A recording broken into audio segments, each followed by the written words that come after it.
الحمد لله نحمده ونستعينه ونستغفره ونؤمن به ونتوكل عليه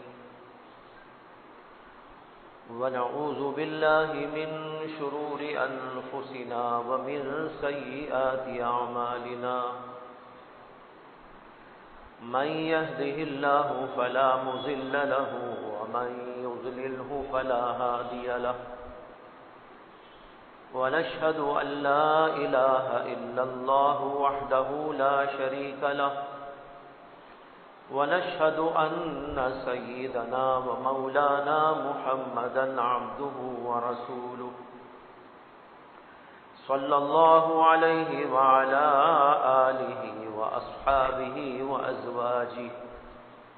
وأزواجه وذرياته وسلم تسليما كثيرا كثيرا.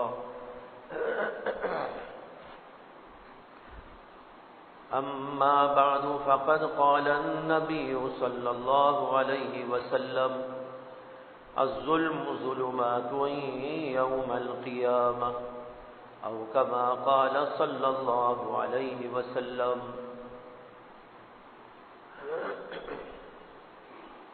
محترم حضرات، بھائیوں، بزرگوں، دوستوں، اللہ تعالیٰ نے اسلام جیسی عظیم الشان نعمت دنیا میں نازل کی اور اس عظیم نعمت میں اللہ تبارک و تعالیٰ نے ہمیں اور آپ کو بہت سارے احکامات دیے ہیں. یہ احکامات کیا ہیں؟ دراصل ہماری اور آپ کی نجات کا سامان ہے. جو آدمی ان پر عمل کرتا ہے اللہ تبارک و تعالی اسے دنیا میں بھی سرخ روئی عطا کرتے ہیں، آخرت کے اندر بھی نجات اور فلاح سے اس کو کامرانی عطا فرماتے ہیں. جو آدمی اللہ کی اس عظیم الشان نعمت کو ٹھکراتا ہے، خواہ وہ سرے سے اللہ کی اس نعمت کو ٹھکرا کر کافر بن جاتا ہے، یا یہ کہ مانتا تو ہے لیکن اس کے احکام پر عمل نہیں کرتا، تو ایسے لوگ دنیا کے اندر بھی ناکام ہوتے ہیں، آخرت کے اندر تو ناکام ہوتے ہی. قرآن و حدیث میں اللہ کی طرف سے اور محمد الرسول اللہ صلی اللہ علیہ وسلم کی طرف سے یہ باتیں کھلے طور پر واضح کر دی گئی. بہت سارے احکامات ہیں جن کا تعلق اللہ کی ذات سے ہے، بہت سارے احکامات وہ ہیں جن کا تعلق بندوں سے ہے. جن کا تعلق اللہ سے ہے ان کو ہم کہتے ہیں حقوق اللہ، اللہ کے حقوق. نماز پڑھنا اللہ کا حق ہے، روزہ رکھنا اللہ کا حق ہے، حج کرنا اللہ کا حق ہے، ذکر تسبیح کرنا اللہ کا حق ہے.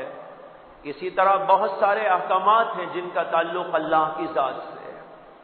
یہ ہے حقوق اللہ. جب آدمی اللہ کے حقوق کو ادا کرتا ہے تو وہ کامیاب ہے، اگر اللہ کے حقوق کو ادا نہیں کرتا تو وہ ناکام ہے. اسی طرح کچھ حقوق وہ ہیں جن کا تعلق بندوں سے ہے. اللہ نے بندوں پر بندوں کے حقوق کو لاگو کیا ہے کہ تم ایک جگہ پر رہتے ہو، ایک جگہ بستے ہو، ایک دوسرے سے تعلق پیدا ہوتا ہے، ایک دوسرے کا تعاون لینا پڑتا ہے، ایک دوسرے کے ساتھ تمہارا ساتھ ہونا پڑتا ہے. لہذا تم جب آپس میں دنیا کے اندر زندگی کرو، تمہارے کچھ حقوق وہ ہوں گے جن کا تعلق تمہارے ماں باپ سے ہوگا، کچھ وہ ہوں گے جن کا تعلق تمہارے بھائی بہنوں سے ہوگا، کچھ وہ ہوں گے جن کا تعلق تمہارے دیگر رشتہ داروں سے ہوگا، کچھ وہ حقوق ہوں گے جن کا تعلق دیگر اور لوگوں سے ہوگا، یہاں تک کہ صرف مسلمانوں سے نہیں بلکہ اس دنیا میں بسنے والے غیر مسلم لوگوں سے بھی اگر ہم کسی کے ساتھ اٹھتے ہیں، بیٹھتے ہیں، تعلق رکھتے ہیں، چاہے وہ ہمارا مسلمان بھائی ہو، چاہے وہ کوئی ہمارا انسانی بھائی ہو، اگرچہ کہ وہ مسلمان نہ ہو، لیکن اللہ نے کہا ہے کہ یہ سب تمہارے بھائی بھائی۔ قرآن میں اللہ اعلان کرتے ہیں، یا ایھا الناس انا خلقناکم من ذکر و انثی وجعلناکم شعوبا وقبائل لتعارفوا ان اکرمکم عند اللہ اتقاکم۔ کیا اے انسانوں، ہم نے تمہیں ایک ماں باپ سے پیدا کیا ہے، ایک مرد ایک عورت۔ ایک مرد کون ہے؟ وہ حضرت آدم علیہ السلام، اور ایک عورت کون؟ وہ حضرت حوا علیہ السلام۔ اللہ نے کہا ہم نے تم کو بنایا ایک مرد سے اور ایک عورت سے۔ جب ایک ہی مرد ایک عورت سے ساری اولاد آئی، یہ سب کے سب بھائی بھائیوں میں یہ رشتہ ہے تمام انسانوں کا تمام انسانوں سے، اور پھر جوں جوں تعلقات بڑھتے ہیں حقوق بڑھتے چلے جاتے ہیں۔ انسانی تعلق قائم ہوا تو حق ایک دوسرے کا ایک دوسرے پر لاگو ہو گیا۔ جب انسانیت کے اوپر اسلامیت بھی آ گئی، یہ بھی مسلمان وہ بھی مسلمان، تو اس کی وجہ سے اور زیادہ حق ایک دوسرے پر عائد ہو گیا، اور پھر اسی کے ساتھ کسی اور قسم کا رشتہ اور تعلق پیدا ہو گیا، جیسے کہ ماں باپ کا تعلق، بھائی بہن کا تعلق، چچا تایا کا تعلق، ماموں اور خالہ کا تعلق، یا اور کوئی تعلق۔ اس تعلق سے مزید حقوق بڑھ جاتے ہیں۔ اس طریقے پر یہ پوری انسانیت ایک دوسرے کے ساتھ ایسا تعلق رکھتی ہے کہ اس کی بنیاد پر اللہ نے اپنے قرآن میں اور نبی اکرم صلی اللہ علیہ وسلم نے اپنی احادیث شریفہ میں ایک دوسرے کا حق بتایا۔ ان حقوق کی پاسداری کرنا ضروری اور فرض ہے، جیسے نماز پڑھنا فرض، جیسے روزہ رکھنا فرض، جیسے اور عبادت ضروری، اسی طریقے پر یہ بھی ضروری ہوتا ہے کہ ماں باپ کے حقوق کو پہچانے، ان کو ادا کرے۔ ایک مسلمان دوسرے مسلمان کے حق کو پہچانے اور اس کو ادا کرے، ایک انسان دوسرے کے انسان کے حق کو پہچانے اور ان کو پورا کرے۔ اگر اس کے اندر کوتاہی کی جاتی ہے تو وہاں بھی اللہ کی پکڑ ہوتی ہے، جس طریقے پر کہ اللہ کے احکام جو اللہ سے متعلق ہیں ان کو نہ ادا کرنے پر اللہ کی پکڑ ہو جاتی ہے۔ اور جہاں پر یہ حقوق توڑ دیے جاتے ہیں اسی کا نام ہوتا ہے ظلم۔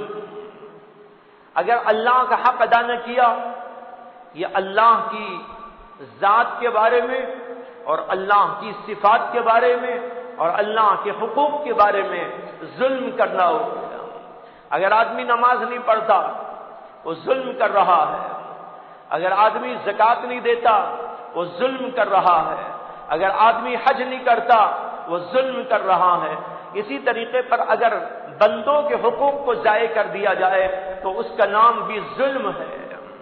اگر ماں باپ کا حق ادا نہ کیا، بچوں نے ماں باپ پر ظلم کیا ہے۔ اگر ماں باپ نے بچوں کا حق ادا نہ کیا تو انہوں نے ان کے اوپر ظلم کیا ہے۔ اگر ایک رشتہ دار نے دوسرے رشتہ دار کا حق ادا نہ کیا تو اس نے ان کے اوپر ظلم کیا ہے۔ ایک انسان نے ایک انسان کے حقوق کو ادا نہ کیا، اس نے بھی ان کے اوپر ظلم کیا ہے۔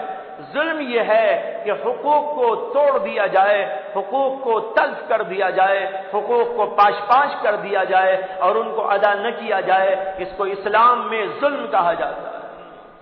اللہ کے نبی علیہ السلام فرماتے ہیں، الظلم ظلمات یوم القیامہ،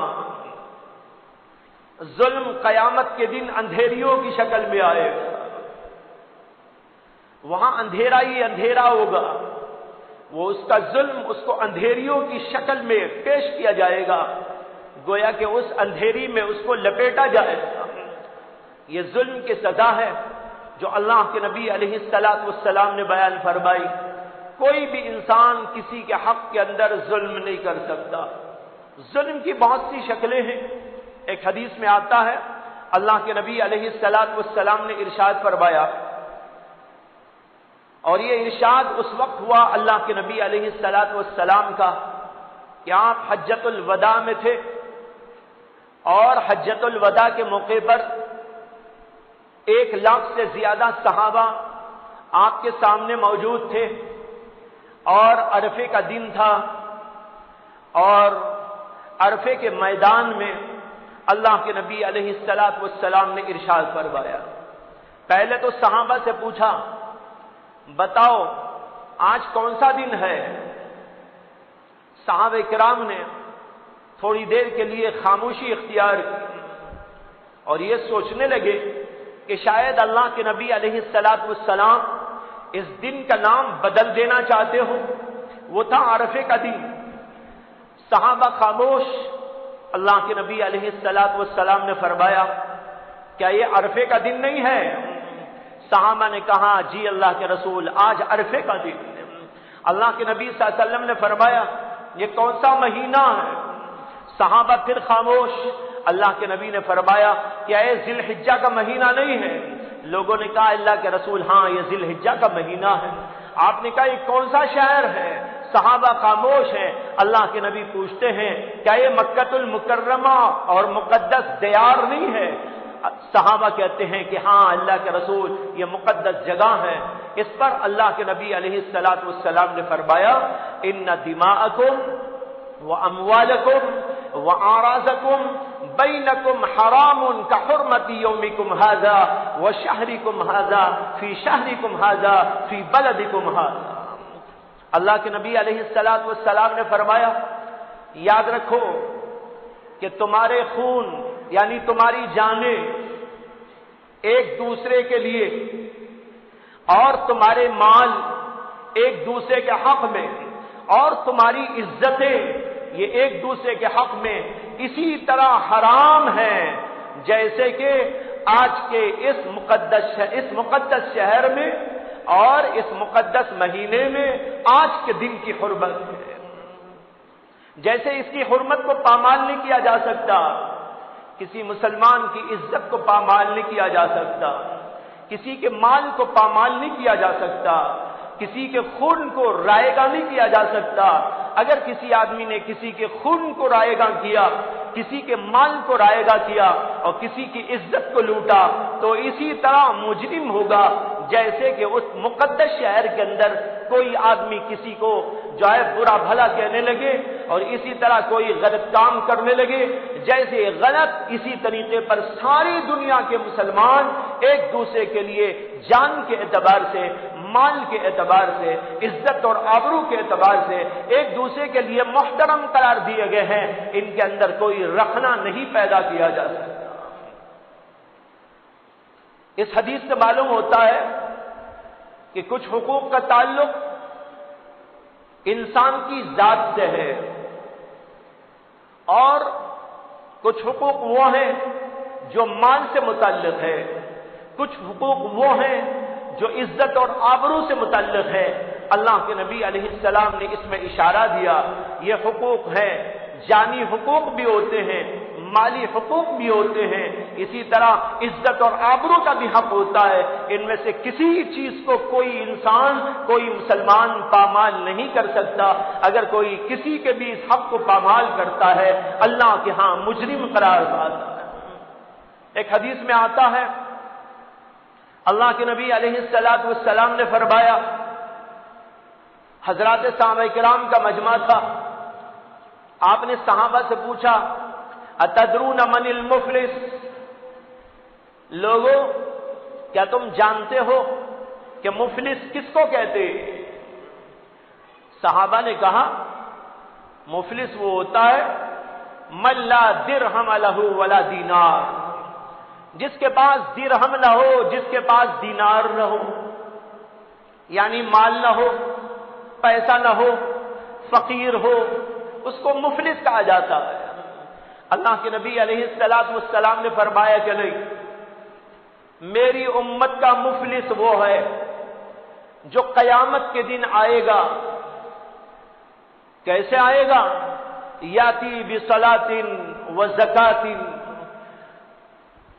وصوم، فرمایا کہ آئے گا نمازوں کا ڈھیر لے کر، روزوں کا ڈھیر لے کر، زکات کا ڈھیر لے کر اور عبادتوں کا ڈھیر لے کر، اور اسی کے ساتھ وہ آئے گا کہ کسی کو رسوا کیا ہے، کسی کا مال لوٹ لیا ہے، کسی کی جائیداد کو ہڑپ کر لیا ہے، کسی کے اوپر بہتان ترازی کر دیے، کسی کی غیبت کر ڈالی ہے، یہ سارے جرائم کو لے کر آئے گا۔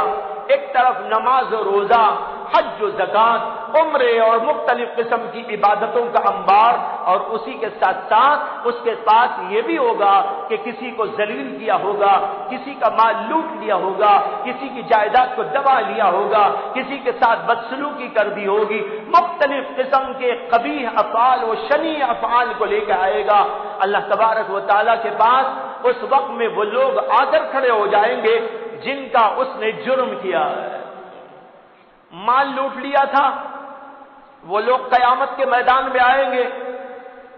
کسی کی عزت اور آبرو کو پاش کیا تھا، وہ اللہ کے دربار میں آئیں گے۔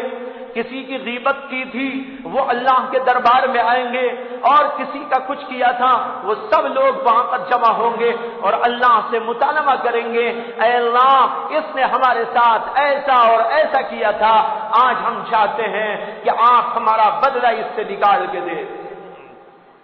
نبی اکرم صلی اللہ علیہ وسلم نے ارشاد فرمایا، اس کی نیکیاں اٹھا کر ان لوگوں کو دے دی جائے گی جن جن کا اس نے جرم کیا تھا، جن کے حق کو اس نے پامال کیا تھا، جن کا مال لوٹا تھا، جن کو دھوکہ دیا تھا، ان سب کے لیے اللہ تبارک و تعالی حکم دے دیں گے کہ اس کی نیکیاں اٹھا کے ان کو دے دو، اور وہ ساری نیکیاں دوسرے لوگوں کے قبضے میں چلی جائے گی۔ لیکن اس کے باوجود کچھ لوگ ایسے رہ جائیں گے کہ ان کا مطالبہ اب بھی برقرار ہوگا، لیکن نیکیاں ختم ہو چکی ہوں گی۔ اللہ کے نبی علیہ السلام نے فرمایا کہ اس کے بعد یہ ہوگا کہ نیکیاں تو دینے کے لیے نہیں ہے، اب جو مطالبہ کرنے والے ہوں گے تو ان لوگوں کو ان کی برائیاں لے کر اس کے کھانے میں ڈال دی جائے گی۔ انہوں نے گناہ کیا تھا، انہوں نے کسی کا جرم کیا تھا، ان کی برائیاں لے لے کر اس کے کھانے میں ڈال دی جائیں گی۔ اللہ کے نبی نے فرمایا اس کو کہتے ہیں مفلس۔ یہ ہے مفلس آدمی، روزے بھی تھے، زکات بھی اس کے پاس تھی، خیرات کا انبار بھی تھا، اور بھی بہت کچھ کر رکھا تھا، حج پر حج بھی کر رکھا تھا، عمرے پر عمرے بھی کر رکھا تھا، لیکن اسی کے ساتھ ساتھ یہ ڈھیر ساری برائیاں بھی لے کے جائے گا۔ اب وہاں پر اس کا یہ حشر ہو۔ اس سے معلوم ہوا کہ مختلف قسم کے انواع ظلم کے ہوا کرتے، مال کے اعتبار سے بھی ظلم ہوتا ہے، جان کے اعتبار سے بھی ظلم ہوتا ہے، عزت اور آبرو کے اعتبار سے بھی ظلم ہوتا ہے۔ جس کا حق جس اعتبار سے لے لیا جائے گا، سمجھا جائے گا کہ اس کے حق میں اس نے اس طرح کا ظلم کیا ہے۔ یہ ساری احادیث جو آپ کے سامنے پیش کی گئی، ان سے صاف طور پر معلوم ہوا کہ بندوں کا حق ایک دوسرے پر جو اللہ نے عائد کیا، اس حق کو پامال کرنا اللہ کے نزدیک بہت بڑا ظلم ہے۔ ایک حدیث میں آتا ہے، نبی اکرم صلی اللہ علیہ وسلم نے فرمایا کہ اللہ تعالیٰ فرماتے ہیں، ایسی حدیث کو کہتے ہیں حدیث قدسی، یعنی فرما رہے ہیں اللہ کے رسول اور یہ کہتے ہیں کہ اللہ نے فرمایا۔ ویسے جو بھی اللہ کے رسول کی زبان سے نکلتا ہے وہ سب کچھ اللہ ہی کا پیغام ہوتا ہے۔ اللہ کے نبی علیہ السلام اپنی طرف سے تو کچھ نہیں کہتے، جو کچھ کہتے ہیں وہ اللہ ہی کی طرف سے کہتے ہیں، لیکن بعض وقت اللہ کے نبی خصوصیت سے ذکر کرتے ہیں کہ اللہ نے یوں فرمایا۔ ایسی حدیث کا نام ہے حدیث قدسی، یہ حدیث قدسی ہے۔ اللہ کے نبی کہتے ہیں، اللہ تبارک و تعالی نے فرمایا، اے میرے بندو، میں نے تمہارے اوپر ایک دوسرے پر ظلم کرنے کو حرام کر دیا ہے، اور میں نے خود میرے اوپر بھی ظلم کو حرام کر لیا ہے۔ اندازہ کرو، اس کے اندر بڑی تاکید ہے۔ اللہ کہتے ہیں کہ میں نے خود میرے اوپر ظلم کو حرام کر لیا، حالانکہ اللہ کو کوئی پوچھنے والا نہیں۔ کیا اللہ کو کوئی پوچھ سکتا ہے؟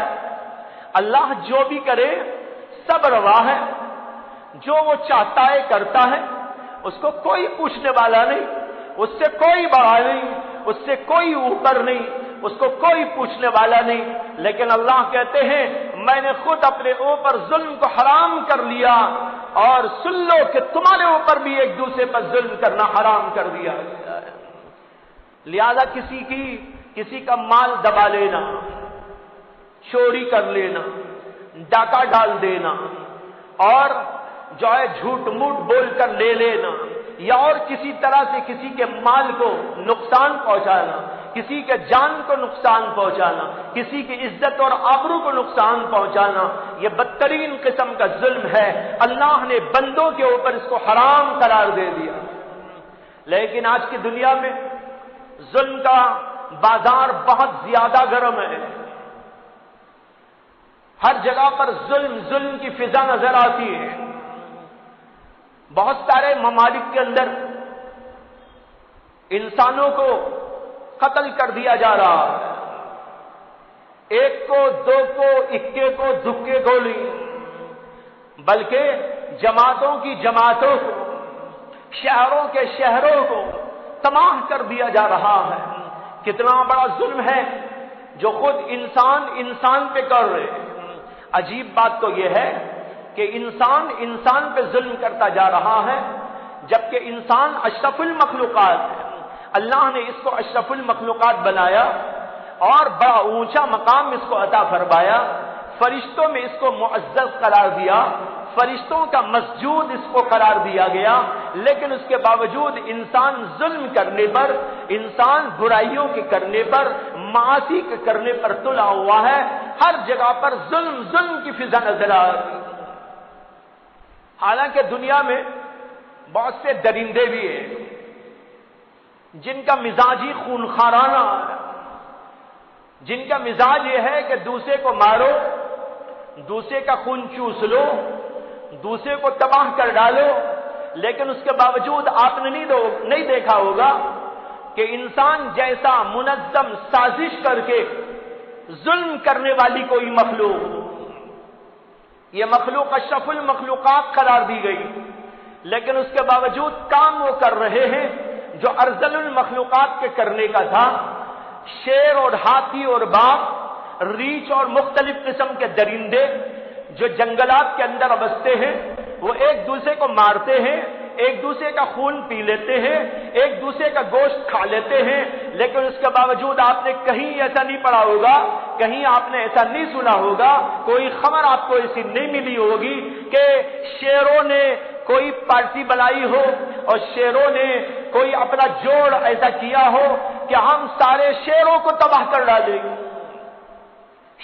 شیروں کے تباہ کرنے کا فیصلہ نہیں کرتا، ہاتھیوں کے تباہ کرنے کے لیے کوئی فکر نہیں کرتا۔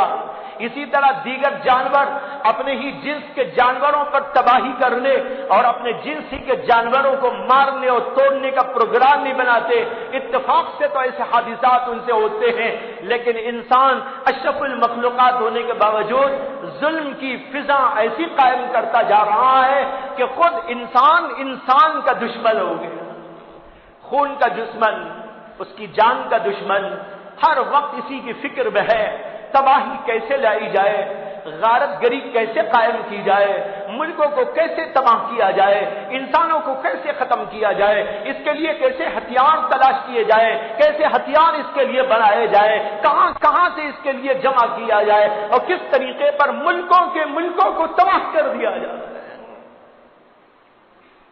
اسی طریقے پر مالوں کو لوٹنا، جانوں کو لوٹنے کے ساتھ مالوں کے لوٹنے والے بھی موجود ہیں، مال لوٹتے چلے جاتے۔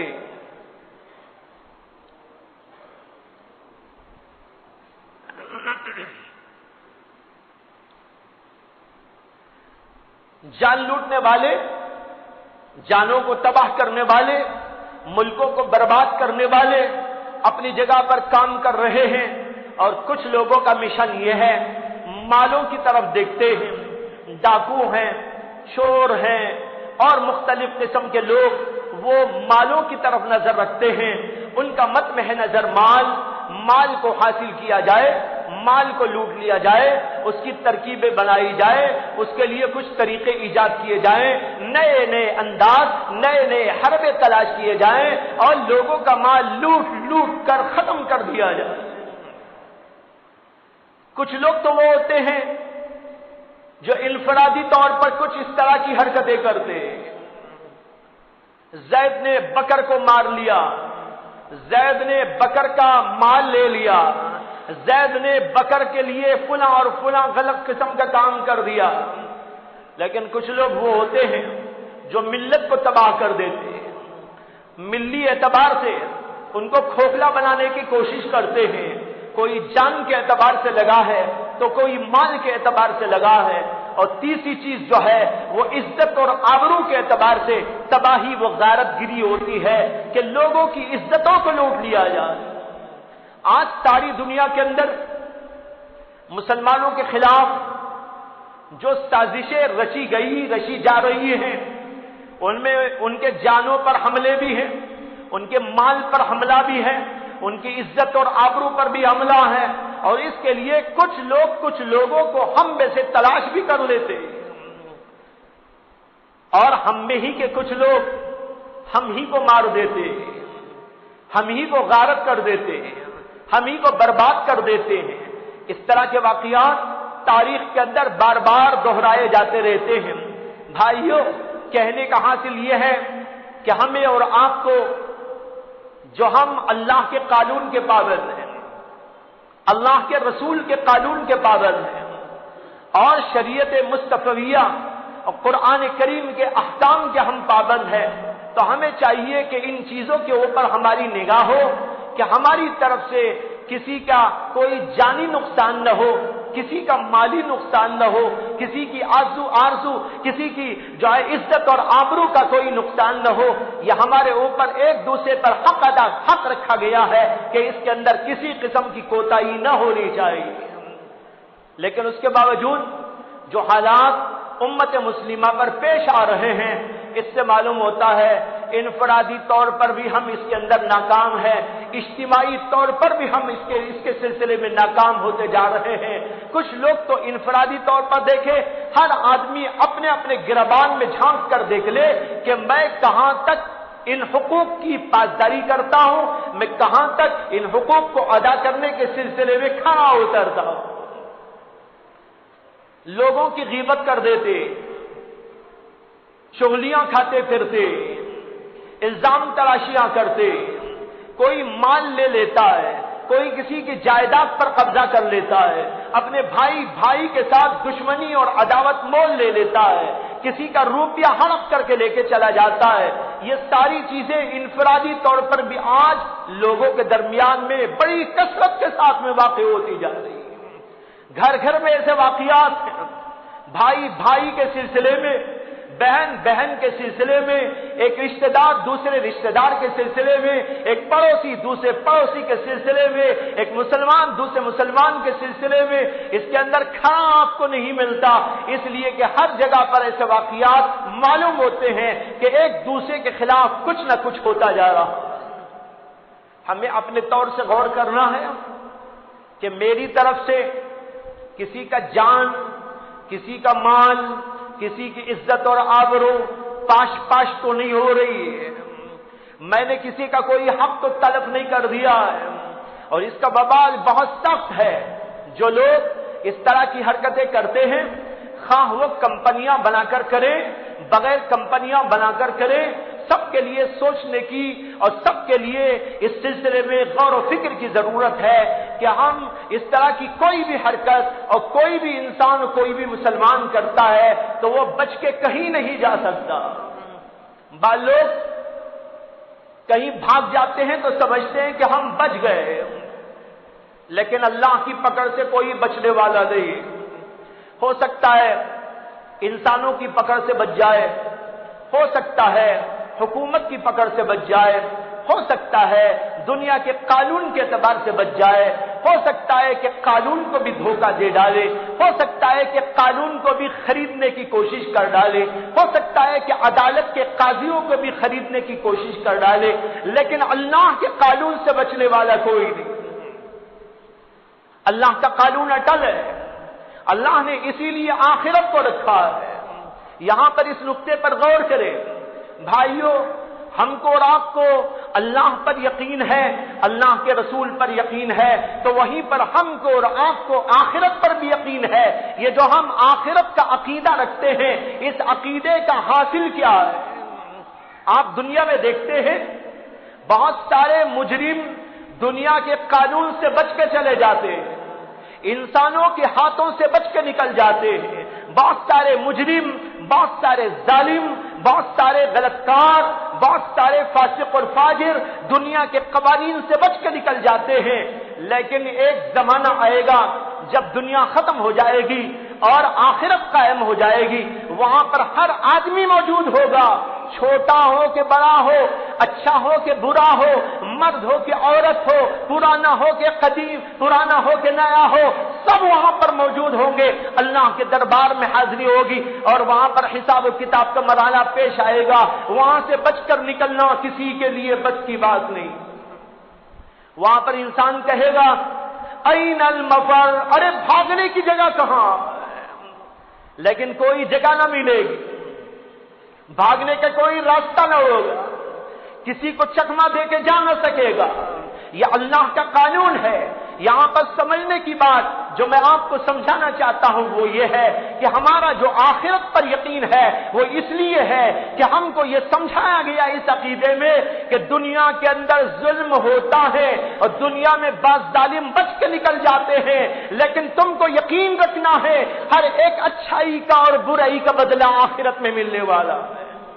اگر دنیا ہی میں سب کچھ حل ہو جاتا، ہر ظالم کا بدلہ دنیا میں مل جاتا، ہر فاسق کا بدلہ اس کو دنیا میں مل جاتا، ہر غلط کام کا بدلہ دنیا میں ہی مل جاتا، تو پھر آخرت کے رکھنے اور آخرت کے آنے کی کوئی ضرورت نہ تھی۔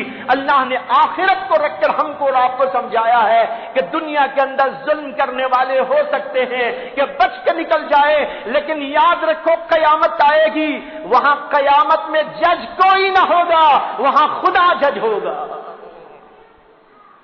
وہاں انسان جج نہ ہوگا، وہاں انسان قضاوت نہیں کر رہا ہوگا، وہاں اللہ قضاوت کی کرسی پہ بیٹھے ہوئے ہوں گے، عدالت کی کرسی اللہ کی کرسی ہوگی۔ اس کرسی سے ظاہر بات ہے جب احکام کا نفاذ ہوگا وہاں کوئی بچ کے جانے والا نہ ہو۔ یہ ہم کو عقیدہ سکھایا گیا، اس لیے یہاں دنیا میں کچھ ہو جائے تو ہم کو یقین رکھنا ہے ہر اچھائی کا بدلہ آخرت ہی میں پورے طور پر ملے گا، ہر برائی کرنے والے کا برائی کا بدلہ آخرت ہی میں پورے طور پر ملے گا۔ ہو سکتا ہے کہ دنیا میں کوئی مجرم بھاگ جائے، ہو سکتا ہے کہ دنیا میں قاتل بھاگ جائے، ہو سکتا ہے کہ کوئی ظالم یہاں سے چھٹکارا پا لے، لیکن آخرت کی پکڑ سے کوئی بچنے والا نہیں ہے۔ وہاں پر سب کچھ ہوگا، وہاں پر اللہ کی عدالت کے اندر سب کو کھڑا کیا جائے گا۔ یہ عقیدہ بڑا تسلی بخش عقیدہ بھی ہے۔ جہاں پر ہمارا عقیدہ ہے وہیں پر اس میں تسلی کا سامان بھی ہے، اور جہاں پر یہ ہمارا عقیدہ ہے وہیں پر اپنی اصلاح کا سامان بھی ہے۔ اسی لیے علماء نے لکھا ہے عقیدہ آخرت ایک انقلابی عقیدہ ہے، جس کا آخرت پر یقین مضبوط ہو جاتا ہے اس کی زندگی ٹوٹلی چینج ہو جاتی ہے، اس لیے کہ اسے معلوم ہے میں اللہ کی پکڑ سے بچ کے جانے والا نہیں، میں اللہ کے قانون سے کہیں روپوش ہونے والا نہیں۔ اللہ کے دربار میں مجھ کو پیش کیا جائے گا، جسے آخرت پر یقین ہوگا وہ دنیا میں سنبھل جائے گا، دنیا میں پھونک پھونک کے قدم رکھے گا، حلال و حرام کی فکر کرے گا، ظلم سے بچے گا، اللہ کے حقوق کو بھی ادا کرے گا، مخلوق کے حقوق کو بھی ادا کرے گا، اس لیے کہ اس کو یقین ہے کہ آخرت آنے والی۔ قرآن کریم میں ایک جگہ پر آیا کہ اللہ تعالیٰ فرماتے کہ جن لوگوں کا نام عمل